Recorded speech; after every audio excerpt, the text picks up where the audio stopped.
Train the muscles, not the joints.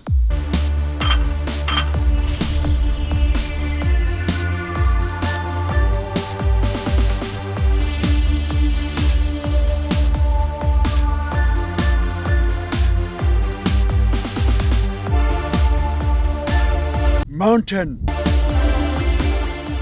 Welcome back to Natural Gallant Bodybuilding, and today I'm going to talk to you a little bit about squats. So I just read a comment from a guy named Jesse, and he asked how can he keep his lower back from failing first during squats, because he finds that his lower back always fails first, which is pretty common with squats. Squats are like one of those things where your legs will fail or at least fatigue, but your back a lot of times, especially if there's any bend over in the movement whatsoever, and most people have to bend over a bit to squat, right? So the more bend over that there is in the squat, the more your lower back is going to really be involved in the squat, right? So what are some things that you can do in order to ensure that your legs at least are on par with the lower back fatigue, or maybe they don't fail first, but at least the lower back's not failing way before the legs even get taxed at all, right? So what are some things you can do? Mountain.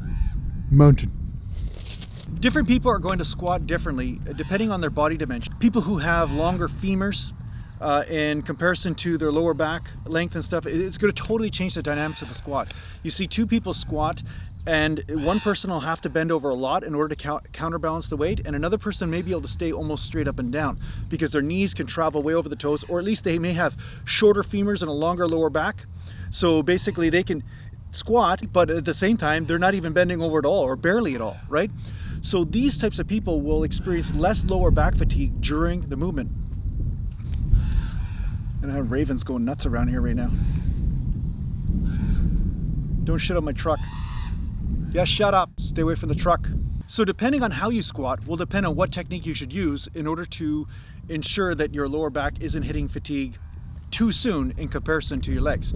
So myself, because of the way I'm built, I have to bend over quite a bit in order to squat. Doesn't matter whether I'm doing high bar squats or low bar squats, I have to bend over quite a bit because my knees are already traveling over my ankles. It's not like I have any dorsiflexion problems, right? Like my foot, it bends back quite well, right? So my knees can actually travel over my toes. But I find ideally I don't want my knees to travel too far over my toes because, or too far over my ankles, because that causes excessive knee forces along with shearing forces in the kneecap, and it will cause knee pain. So for me, based on how the forces are playing out, I need to keep the weight more so over the hips. I find the hips are the pinnacle of my movement, but because of this, I do have to bend over quite a bit.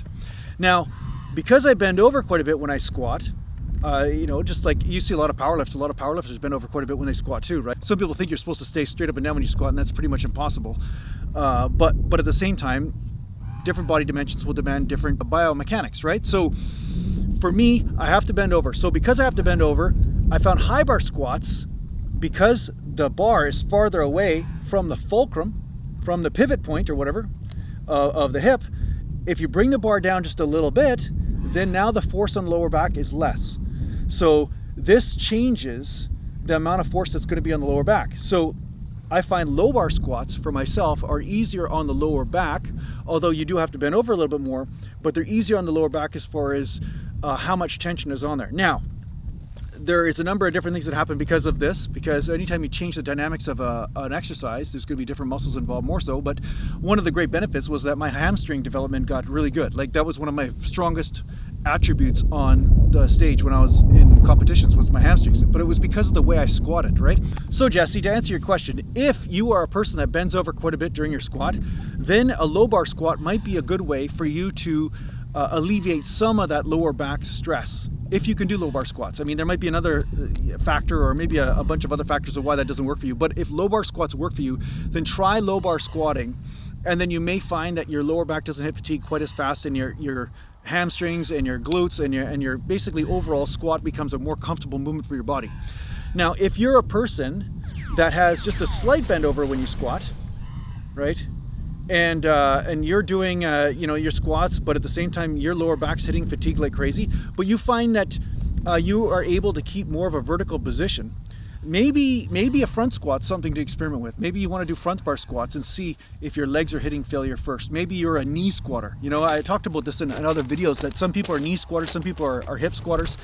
I think ideally you want to be a hip squatter. You want to put more of the stress over the hips because the hips are the strongest joint in the body, rather than putting all that stress on the knees. But some people, if you're a Tom Platz type or something like that, you may have an easier ability to put that stress on the knees. You might find it more comfortable to put the stress on the knees a bit. A front squat might be a way of doing this.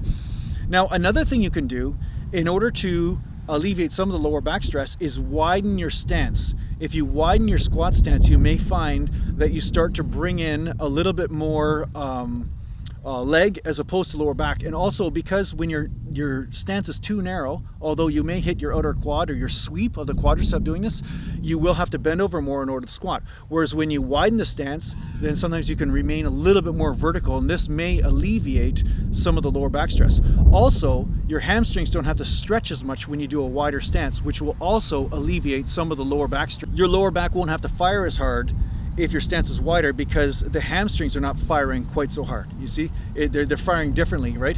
So because of this, because you're bringing in different muscle groups, you're bringing in maybe more of the glutes and things, you're not necessarily going to have to fight that hamstring force, which when the hamstrings contract really hard, they basically start to round the lower back, and then your lower back or your erector spinae have to offset that by staying arched and isometrically contracted. So based on this, a bit of a wider stance might also help you in your squat and might also help you keep from the lower back hitting failure too soon.